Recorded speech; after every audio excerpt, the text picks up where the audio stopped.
So before we begin this video, we're going to be talking about not only how to be direct, but when to be direct. So look, essentially, the way you learn to be direct with a guy is one, I would prefer that you're direct with people who don't know your social circle.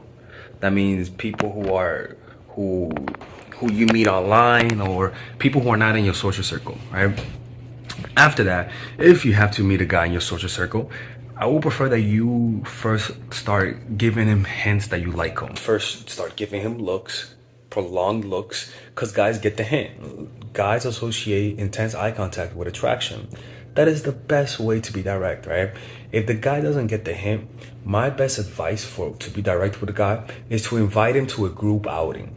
Say, hey, me and my friends are doing something, you should tag along. Let me know if you want to tag along. That is the best way. You never ask a guy out on a date. You never do any of that kind of stuff.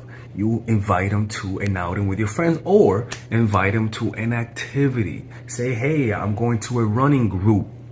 Do you want to tag along? Right? Do activities, and then after the activities, if he likes you, he's gonna ask you to do something with him after the activity. All right? So initially, after you do that, you're done inviting him out. Let him do the rest, right? So initially, to be direct, ask him out, right? And if he doesn't ask him out only once. And after you ask him out once, then let him do all the work after that. You don't over pursue. You don't push the issue, because that makes you look super needy. Right? Now, let's talk about the different scenarios of when to actually be direct with a guy. This video is more about when should you stop and be real. Now, I'm not saying that, playing games is not being real, but you gotta be smart about it, because a lot of people think that playing games is about being manipulative. Kind of, but kind of not, because it's important to know when to stop playing games. It's similar to democracy. To diplomacy, wherein you try your best to be diplomatic with the regime, that's hurting people and that's trying to create nuclear bombs. And when you notice that these motherfuckers are not negotiating diplomatically, then you just drop shit. You just go ape shit on them and you just start dropping bombs. So that means that there's a point where you could try your best, try to get him to chase without you being overly aggressive. But when you notice that he's not chasing you back, then you need to stop playing the game. See, so it's all about allowing the game of attraction to play forward, because a woman doesn't want to be direct.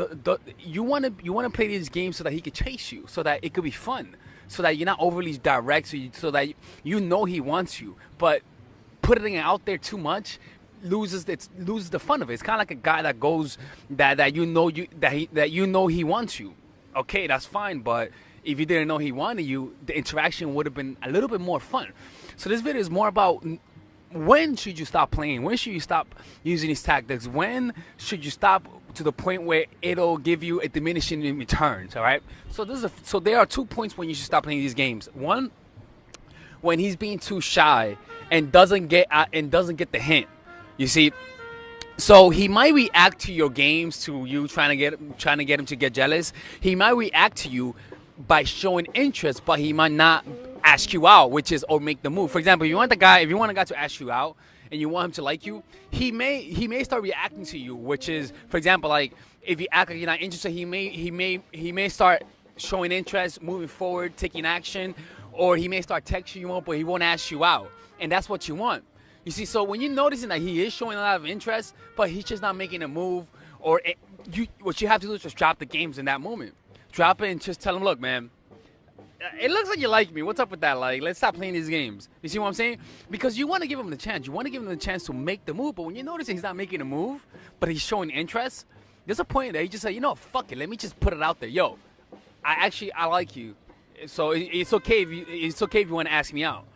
And if he doesn't ask you out in that moment, then guess what? You just saved yourself the time. It's that simple.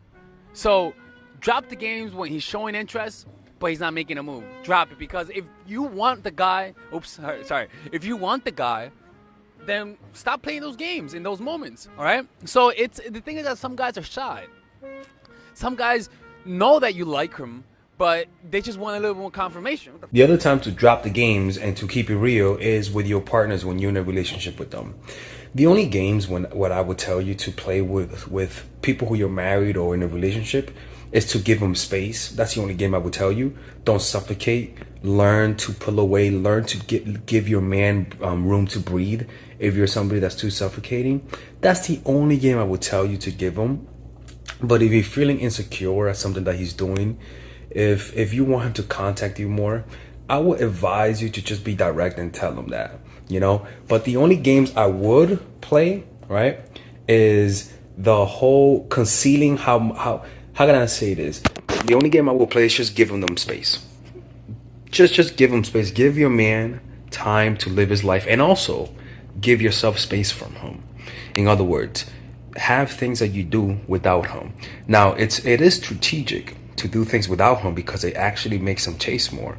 But it's also smart because it gives him space. It makes him wonder, what are you doing? As long as you don't have a history of cheating, give yourself space. Do things without him. Don't invite him out to your dinner with your friends. Don't invite him out to do this, to your alone time. Have your own alone time, because that will make him chase. But let's just say he's not contacting you as much, he's not calling you as much, you feel like he's not expressing himself that much, then yeah, you should be direct. You should be able to go up to him and say, why aren't you calling? Why aren't you texting? Now, there is a moment when you gotta keep repeating it. Like if you keep having to bring up the same thing, he's always not there, he's always busy all the time. Now there comes a point when you always talking about the same issue. You gotta leave. You gotta leave, right? Because when I say leave, I mean you gotta start applying some of these strategies where you're direct with him. He doesn't get it. He keeps canceling random dates, or he keeps choosing to spend time with his friends rather than you. Then you start applying these strategies. But when you're in a relationship, you first go the honest route, right? Because you already know he loves you. You love him. So go ahead and be honest. Say, hey, look, I'm worried. You're not calling me that much. You're not texting me as much. You're not spending enough time with me. But then he keeps doing it, right? He says okay, I'll fix it, and he keeps doing it. Then go ahead, go ape shit with my strategies. Go ape shit on that dude, because now he's the one that's playing game, and now he's forcing you to bring out your inner beast. All right. The second thing is when he's not reacting. Drop the games when he's not reacting to you. So let's say you act as though, let's say you text him and then you don't text him back for like a couple days, just to see if he'll chase you back. Because when a guy likes a girl, he'll obviously text you when you don't text him. He'll obviously ask you, why haven't you hit me up? No fucking shit, of course. But when he doesn't do that, then, which is when he's not reacting, then you want to drop the games. Because then you say to yourself, you know what? He either likes me or he doesn't. So you just drop the games and be like, look, I kind of like you, man. Like, not I kind of like you, but actually saying, look, man, do you want something with us? Are you interested? What's up with that? Like, those are the moments, because look, sometimes a guy will not react either because he doesn't like you, all right, or because he has other things in his life. You see, or because he's insecure, like I said earlier. So it's during those moments when the guy's either shy or when he's not reacting. Drop the games and cut the bullshit, and you're like, okay, look, let's cut the games. What's up, man? What's good here? You see what I'm saying? Or if you feel like he is, yeah, that's pretty much it during those times when you're just noticing that he's either shy or he's not reacting to the things that you're presenting him. Because sometimes you want to force it. Sometimes you don't want to show your cards because you're afraid of getting rejected. But you gotta just say fuck it and be okay with getting rejected. You know what I'm saying? So that's some of the ways to do it. All right. So anyways, if you guys enjoyed this video, click on the description down below where it says to like this video and subscribe to this channel. All right, ladies and gentlemen, if you guys ever want to learn how to use your feminine energy to influence people, learn how to use your masculine energy to become more assertive, and also learn how to blend both energies to improve your dating life, your spiritual life, honestly, your relationship life, your family life, your career life, this is the course for you. If I had to make a course for my nieces, I have two nieces, one is 19 and one is 15. 16. Holy shit. Oh my God, he's a bad fucking uncle. He's a bad uncle. Get him. Shut up, Melissa. You should get this course, right? And this is the course that I will make for them. So, for example, watch the curriculum, right? In the first week, we're going to be showing you how to establish a strong masculine foundation. without letting it hurt your feminine energy. This masculine foundation is a source of who you are, right? It's your bodyguard. Without this, whatever feminine energy you create will be destroyed by the outside, because your masculine is your shield. So we'll talk about goal setting. We'll talk about how to develop a serious attitude. We're gonna be talking about how to use more logic, how to use more goal-oriented behavior. It's more how to be a man, Now the next one is how to embrace the feminine energy, right? This one would teach you about how to minimize excessive masculine traits, developing self-awareness, healing abundant feminine energy, regulating your emotion, mastering voice qualities and facial expressions, surrendering control, and allowing pain to be felt. This is honestly, this will supercharge, like Kaioken, your masculine energy. After that, we have femininity in the workplace, and how to be feminine in the workplace without letting people take advantage of you, and the nuances of how women of power should behave versus women who are subordinates in the workplace, and even the dress code. This is based on psychology, people. It's kind of insane. I'm actually excited about this one.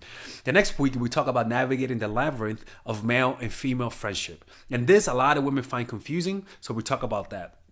And how to identify envious friends, how to identify the good friends, how to keep male friends, and how to keep female friends. Week 5, we talk about how to release the burden of the past and stop and destroy mental projections. This is actually really powerful. And then week 6, we talk about how to increase your observational power so that you could read people better. And we have a bunch of bonuses. The course starts at $99, and you guys can pre-order the course today at $69 before it goes out. If you're watching this, most likely I'm in the meditation retreat, so I will be praying for all of you guys. And just click on the description down below of the video. Right there, you'll see it, and you could pre-order that course. It's gonna be out by the end of next month or the beginning of February of March. One of the two, people, because I have a 10-day retreat to do, and I want to finish the course after the retreat, because I think the ideas are gonna be so much better. All right, man. I'll see you guys later. Pre-order, man. I'm closing the channel.